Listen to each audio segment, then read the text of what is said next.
At 650 South Main Street, the deafening clatter of 1,000,000 glass bottles suddenly stopped. The sweet scent of caramelized syrup faded. The fleet of iconic red delivery trucks vanished. For decades, this massive brick fortress was the beating heart of Texas. At its peak, it pumped out tens of thousands of ice-cold Coca-Colas daily, providing generations of blue-collar workers with a reliable livelihood. It wasn't just a factory, it was the industrial lifeblood of Fort Worth. Today, the heavy roar of machinery has been replaced by the soft splash of a luxury swimming pool. The concrete floors where workers once sweat over roaring glass washers are now premium living spaces for the wealthy. How does a local industrial titan, a proud symbol of American manufacturing, get completely hollowed out and transformed into high-end apartments? Welcome to Fort Worth, Texas. The story of the Bottle House on Main isn't just about the death of a local bottling empire. It's a chilling blueprint of the ruthless transformation of the entire American economy. Texas, in the early 1920s, was a place defined by its blistering, unforgiving heat. Fort Worth, still fiercely holding on to its identity as a rugged cattle town, was slowly waking up to the dawn of heavy industry. The air smelled of stockyards, dust, and railroad exhaust. But on a specific plot of dirt at 650 South Main Street, a different kind of future was being violently hammered into the ground. The year was 1923. A group of local investors and franchisors looked at this rapidly urbanizing landscape and made a staggering financial gamble. They didn't want to build another warehouse or a simple distribution hub. They wanted to build a fortress. Their vision was to take a sticky, dark syrup shipped in wooden barrels from Atlanta and transform it into a daily necessity for millions of Texans. Today, we view mass-produced soda as a trivial commodity. But in 1923, building a regional Coca-Cola bottling plant was a massive, massive high-stakes industrial endeavor. The logistics alone were a nightmare. The process required a continuous, uninterrupted flow of three highly volatile elements: heavy machinery, mountains of refined sugar, and thousands of pounds of fragile, easily shattered glass. The investors chose the near South Side neighborhood deliberately. It was close enough to the rail lines to receive raw materials, but positioned perfectly to dispatch delivery wagons and, increasingly, motorized trucks into the heart of the city. Construction began with an aggressive urgency. Deep trenches were dug into the dry Texas soil to lay a foundation capable of supporting immense weight. Thick, load-bearing red brick walls were erected. This was not a temporary structure designed to be torn down a decade later. The architecture itself was a statement of permanence. It was built to outlast the men who laid its bricks. Inside the sprawling new facility, the environment was anything but comfortable. The early days of bottling were a chaotic dance between man and primitive automation. The heavy, iron-cast machinery of the 1920s was brutally loud and incredibly dangerous. Workers, many of whom had recently transitioned from agricultural labor into the industrial workforce, found themselves thrust into a high-pressure environment. These early production lines lacked the sleek, computerized safety measures of modern manufacturing. Every single bottle that came through the plant was a thick, contoured piece of heavy glass that had to be rigorously washed, sterilized with scalding hot water, filled with a precise ratio of carbonated water and syrup, and tightly capped. Because carbonation builds intense pressure, and because early manufacturing tolerances for glass were imperfect, bottles frequently exploded on the line. The sharp crack of shattering glass, followed by the sticky spray of syrup and flying shrapnel, was a daily hazard. Yet despite the danger and the grueling physical labor, the plant at 650 South Main Street represented something highly coveted: stability. In a volatile era where agricultural yields could be wiped out by a single bad season, the bottling plant offered steady wages. It was a place where a man could clock in, work a physically exhausting shift on the wet, syrup-stained concrete floors, and know exactly what he was taking home to his family. By the time the final bricks were laid and the first true production runs began, the local culture of Fort Worth began to shift. The sweet, heavy scent of caramelized sugar began to drift over the near south side. It masked the smell of the nearby rail yards and signaled the birth of a new economic engine. The local franchise had successfully established its beachhead. They had turned a luxury novelty into a locally manufactured staple. But laying the foundation and starting the machines was only the beginning. The massive brick walls had been built to house an empire, but an empire demands constant, ravenous growth. The machinery inside was hungry, and the investors needed to see a return on their colossal gamble. To survive the coming decades, the plant couldn't just supply Fort Worth. It needed to stretch its reach across the state, demanding more speed, more trucks, and a labor force willing to push themselves to the absolute breaking point. The foundation was set in sugar and glass, but the real test was just beginning. How do you take a single brick building and turn it into the beating, mechanical heart of an entire state? Long before the sun even threatened to break over the Texas horizon, the loading docks at 650 South Main Street were already vibrating with a violent, rhythmic energy. It was the 1940s and the world was changing. As America emerged from the shadow of global conflict and stepped into an era of unprecedented economic boom, the Fort Worth Coca-Cola bottling plant shifted from a localized business into an absolute juggernaut. The physical reality of moving soda during this era was a feat of brute human endurance. Every morning, hundreds of men swarmed the massive loading bays under harsh industrial lights. They weren't moving lightweight plastic or aluminum. They were hauling thick, dense glass bottles housed in heavy, solid wood crates. A standard route truck had to be loaded by hand, case by agonizingly heavy case. The sharp clatter of glass against glass, the heavy thud of wooden crates hitting metal truck beds, and the shouts of foremen echoing off the brick walls formed the daily symphony of the near south side. As the sun rose, the heavy steel roll-up doors would ascend, and a fleet of iconic bright red delivery trucks would roar to life.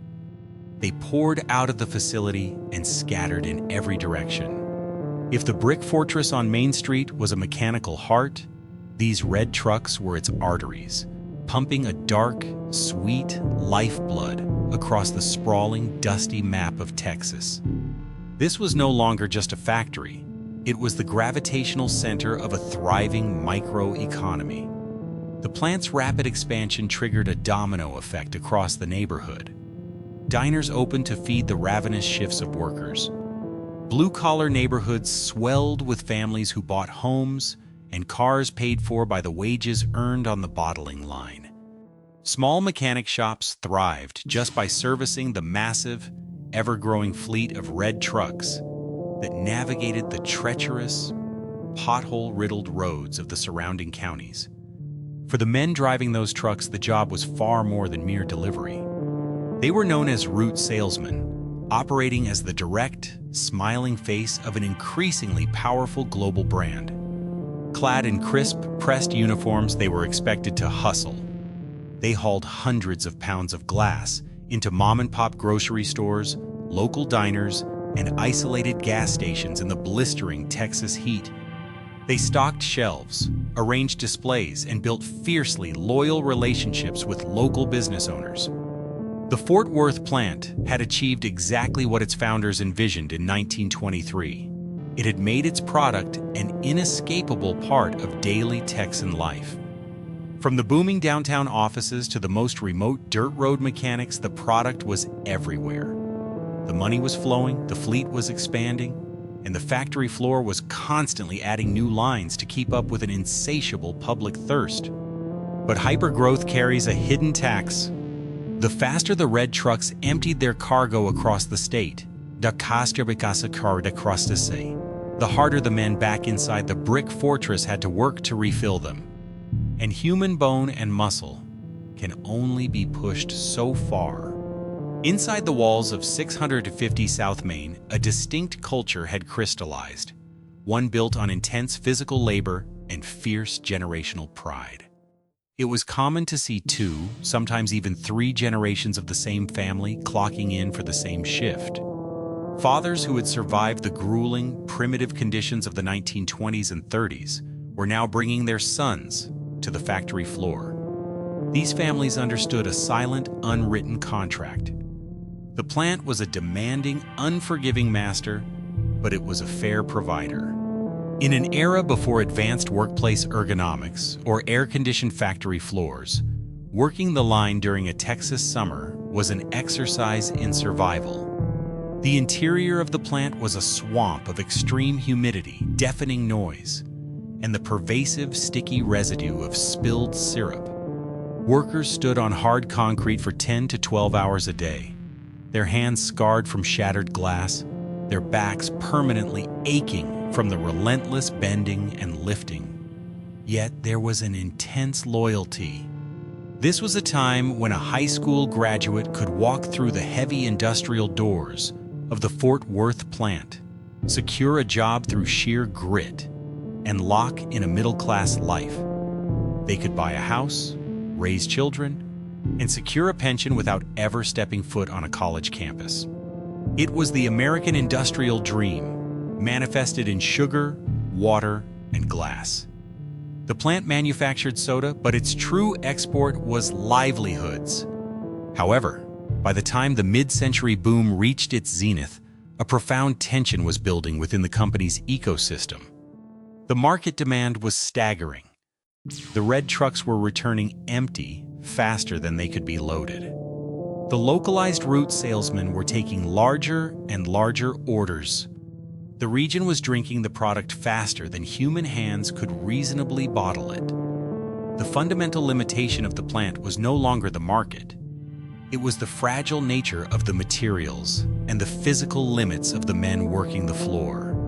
You cannot simply force men to move heavy wooden crates of glass faster without causing catastrophic accidents or physical breakdowns.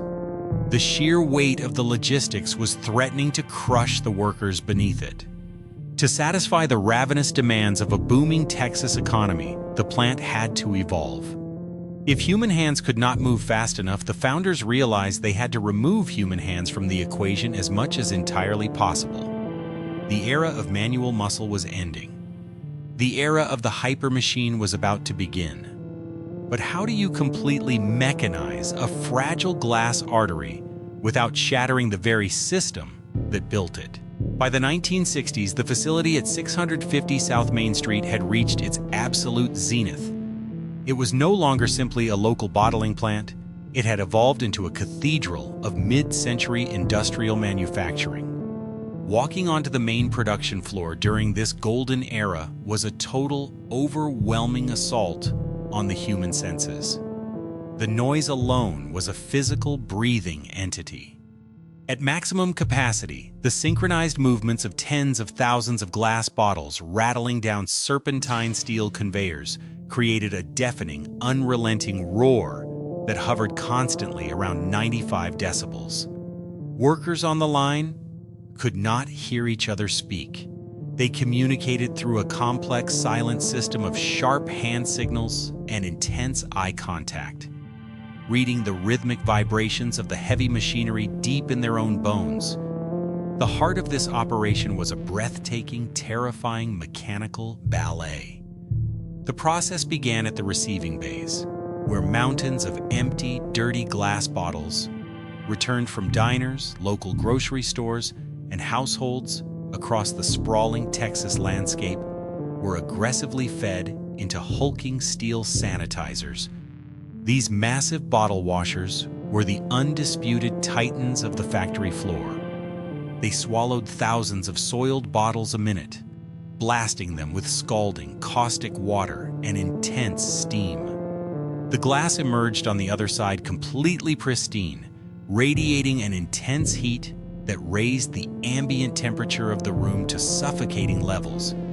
From the washers, the heavy glass marched in single, rapid-fire files toward the filling carousel. This was where the chaotic magic of the operation truly happened. The air surrounding the high-speed fillers was incredibly thick, permanently saturated with a sticky, mist-like aura of caramelized sugar, raw carbon dioxide, and citrus oils. High-pressure mechanical nozzles plunged into the fragile glass necks, injecting violently exact ratios of dark, heavy syrup and super-chilled, highly carbonated water. Instantly, the crowning machines descended, slamming metal caps onto the glass lips with a brutal, pneumatic precision. To an outside observer stepping off the street, the scene looked like sheer, uncontrolled chaos. But to the blue-collar men and women of Fort Worth who manned these lines, it was a perfectly tuned ecosystem. They were the proud conductors of a golden machine. There was a profound, deeply rooted dignity in this grueling work. They weren't just tightening bolts or sweeping floors. They were directly manufacturing the undisputed lifeblood of post-war American culture. The plant was printing money, running 3 consecutive shifts, 24 hours a day, refusing to sleep. The red brick walls of the near south side pulsed with absolute invincibility. But invincibility is often just an illusion created by speed. A golden machine is ultimately still a machine. And no matter how brilliantly engineered a mechanical system is, it cannot outrun the brutal laws of physics and time. By the time the 1970s approached, the very systems that had elevated the Fort Worth plant to legendary status were beginning to harbor deep, systemic fractures.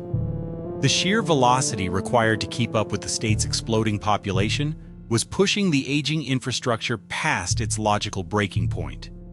The massive steel washers and mechanical fillers were masterclasses in mid-century engineering, but they were dangerously rigid.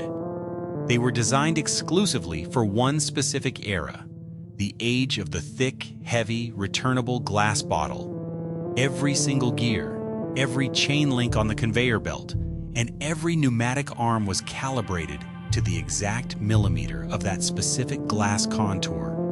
Behind the scenes, the mechanics and maintenance crews were fighting a desperate, losing war against friction. The humid, syrup-soaked environment inside the brick fortress was highly corrosive.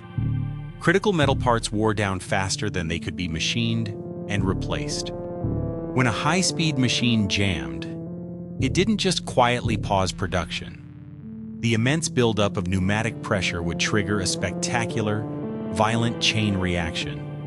Glass would shatter instantly, spraying the slick concrete floor with sharp shrapnel and a geyser of sticky foam, forcing the entire production line to a sudden, grinding halt. Every minute of downtime evaporated thousands of dollars in revenue. The plant managers found themselves trapped in an impossible, agonizing paradox. To meet the ever-climbing regional sales quotas, they were forced to run the aging machines harder and faster. But running the machines faster caused more frequent catastrophic breakdowns, which ultimately stalled production. Furthermore, they were trapped by their own geography. The massive, load-bearing brick walls of 650 South Main Street, which had once been a symbol of unshakable permanence, were now a physical cage. The facility was completely landlocked by the surrounding urban sprawl. There was no room to expand the floor plan. They could not build a larger, more efficient line, even if they wanted to. The fortress had become a prison. The golden machine had reached its absolute physical limit. The mighty glass artery of Texas was operating at maximum pressure, straining against its own success. But the most terrifying threat wasn't the aging machinery inside the walls. It was a quiet, insidious revolution brewing on the outside. How does a massive industrial fortress survive when the very foundation of its existence, the heavy, returnable glass bottle, is about to be completely erased from the face of the earth? The downfall of the Fort Worth bottling empire did not begin with a catastrophic machine failure or a sudden strike on the factory floor. It began quietly in the brightly lit aisles of American grocery stores. with the introduction of a material that would alter the course of global manufacturing forever. By the late 1970s and early 1980s, the heavy, contoured glass bottle, once the undisputed, iconic king of the beverage industry, suddenly looked like a cumbersome relic of a bygone era. A radical shift in consumer culture was taking hold. The American public no longer wanted the burden of returning heavy crates of empty bottles to the store for a small coin deposit. They demanded ultimate frictionless convenience. They wanted a product they could consume and instantly discard. The industry responded by unleashing two devastating innovations: the aluminum can and the polyethylene terephthalate, or PET, plastic bottle. These new containers were lightweight, incredibly cheap to produce, completely shatterproof, and above all, strictly single-use. For the consumer, it was a miracle of modern convenience.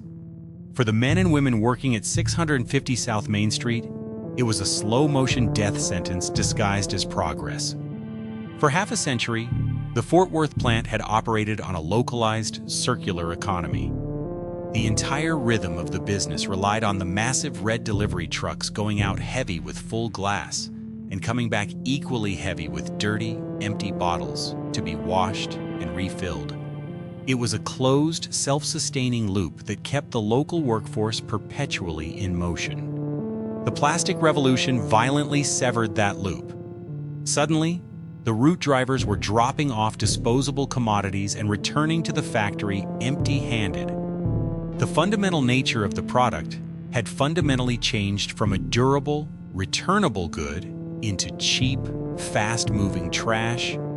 Because plastic and aluminum were so shockingly lightweight, it was no longer necessary to have a bottling plant in every major city. A single massive facility could now pump out millions of plastic bottles and ship them hundreds of miles on 18-wheelers without ever worrying about the weight or the cost of shattered glass. The geographic advantage of being centrally located in the near south side of Fort Worth, once the plant's greatest asset, evaporated almost overnight. The localized model was dead. The era of the regional independent bottling fortress was rapidly closing, making way for the era of the centralized megafactory. But the true horror of this transition wasn't just happening on the delivery routes, it was actively tearing the inside of the plant apart. Inside the heavy brick walls of 650 South Main Street, the physical reality of transitioning from glass to plastic and aluminum was an absolute mechanical nightmare. The facility had been meticulously engineered, heavily reinforced, and perfectly tuned over decades for one specific, brutal task: handling thick, heavy, returnable glass. The massive steel bottle washers, the hulking, steam-breathing titans that served as the beating heart of the factory floor, were suddenly rendered entirely obsolete. There was no need to wash a plastic bottle or an aluminum can. The enormous footprint these machines occupied became dead space, a silent graveyard of mid-century engineering taking up crucial square footage inside a completely landlocked building. When the local management attempted the desperate task of retrofitting the aging lines to handle the new modern materials, the results were chaotic. The violent, rigid machinery of the golden era was never designed for delicate work. The heavy steel conveyors and high-pressure pneumatic filler heads frequently crushed the thin aluminum cans and warped the flexible PET plastic, causing spectacular product loss and sticky, catastrophic jams that brought the entire line to a grinding halt. To survive the plastic revolution, the plant needed a total, ground-up overhaul. It required sleek, computerized, high-speed lines capable of handling feather-light materials with microscopic precision. But upgrading the Fort Worth plant posed an insurmountable logistical trap. The building was a multi-story brick fortress, squeezed tightly between city streets and surrounding businesses. There was simply no physical space to install the massive, sprawling, single-level linear production lines required by modern plastic manufacturing. Furthermore, the economics of running a heavy industrial site in the middle of an urban center were collapsing. Property taxes were rising, navigating massive modern semi-trucks through the narrow, aging streets of the near South Side was becoming dangerously inefficient, and the cost of constantly repairing the archaic glass-handling equipment was bleeding the local operation dry. The mighty factory was suffocating. The proud blue-collar workers, who had spent decades mastering the chaotic rhythm of the glass lines, now found themselves fighting a losing battle against machines that could not adapt to a plastic world. The plant was structurally trapped in the 1950s, desperately trying to fulfill the relentless, disposable demands of the 1980s. It became painfully obvious that 650 South Main Street could not be saved by harder work or local ingenuity. The building was functionally obsolete, but a factory of this size doesn't just quietly lock its doors. The final blow would not come from a broken machine or a plastic bottle. When a local fortress becomes an expensive liability, what happens when the men in the corporate boardrooms, sitting thousands of miles away, finally look at the ledger?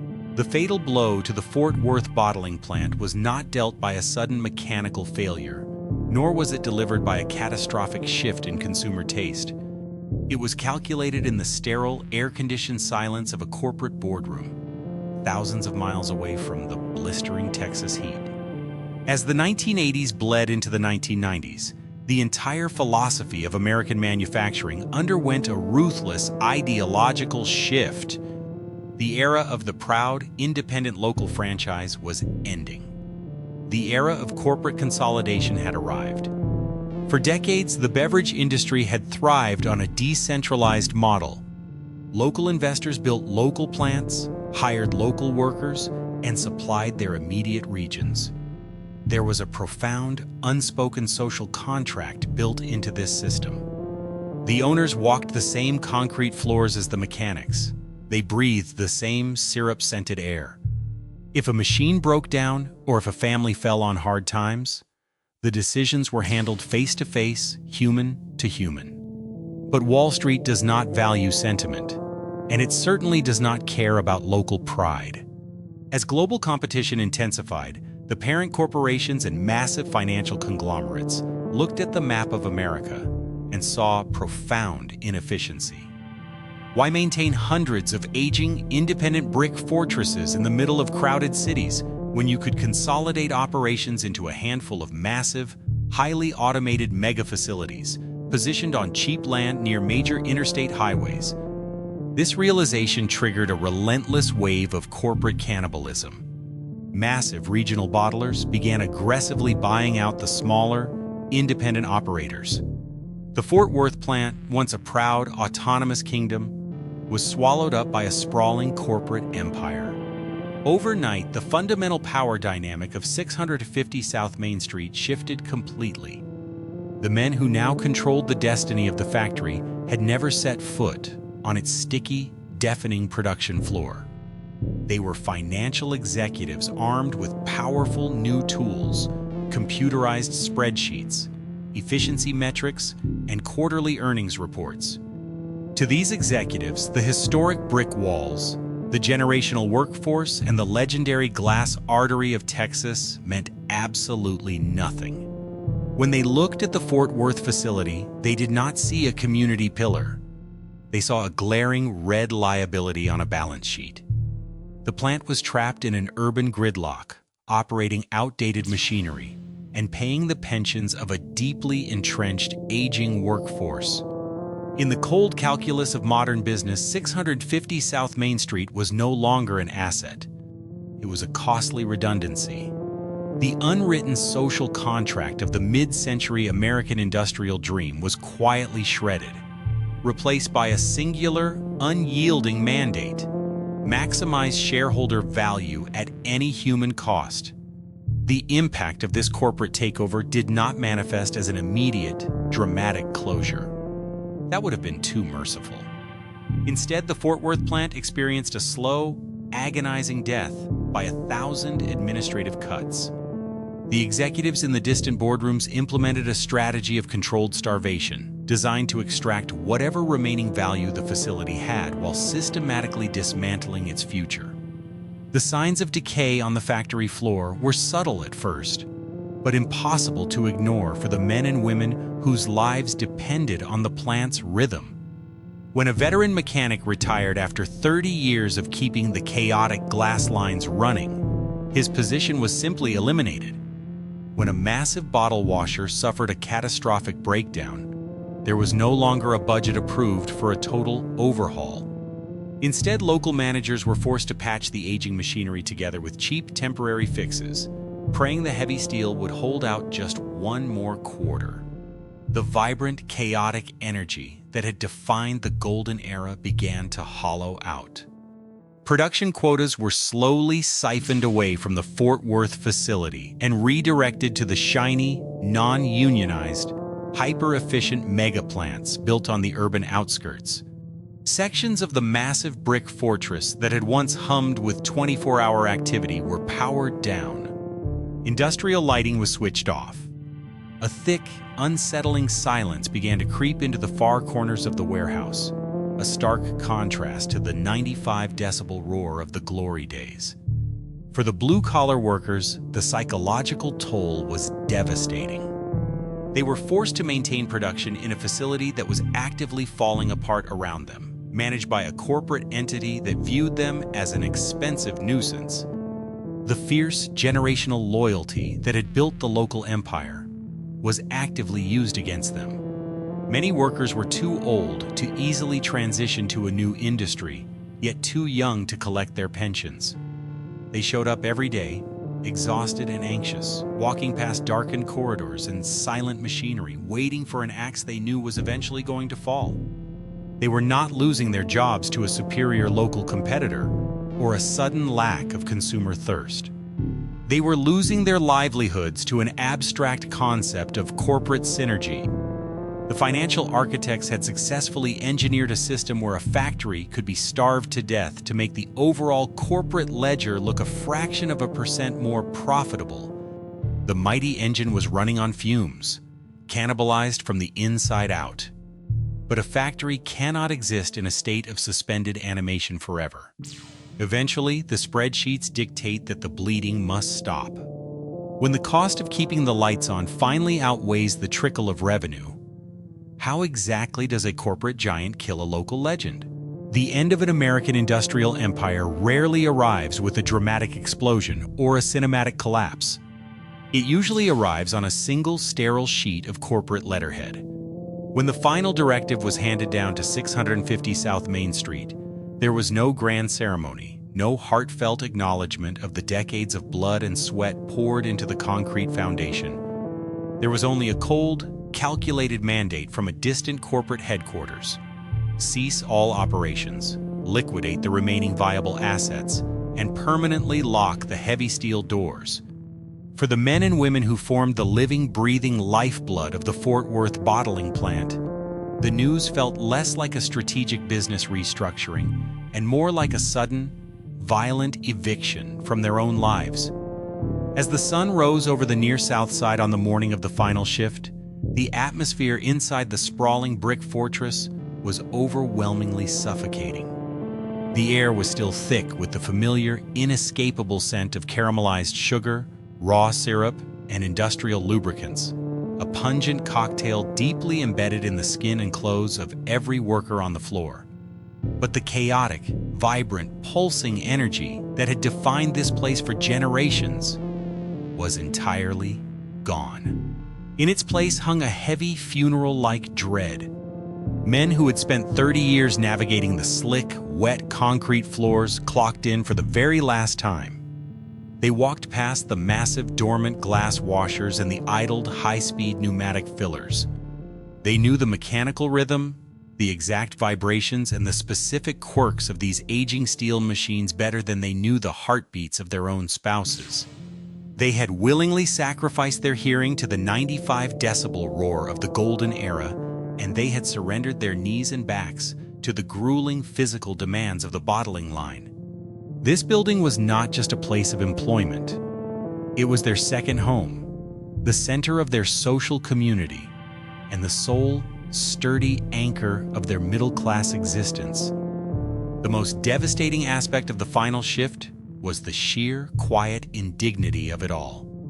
These were proud, highly skilled blue-collar workers who had mastered a complex, dangerous, and demanding industrial ecosystem. Now, on their final day, they were being asked to systematically dismantle the very machine they had kept alive. The final tasks did not involve producing the iconic, ice-cold beverages that had built the region. Instead, the final shift was entirely dedicated to industrial death rites, draining the massive syrup vats, purging the high-pressure carbonation lines, and power washing the sticky black residue off heavy machinery that was now destined for the scrapyard.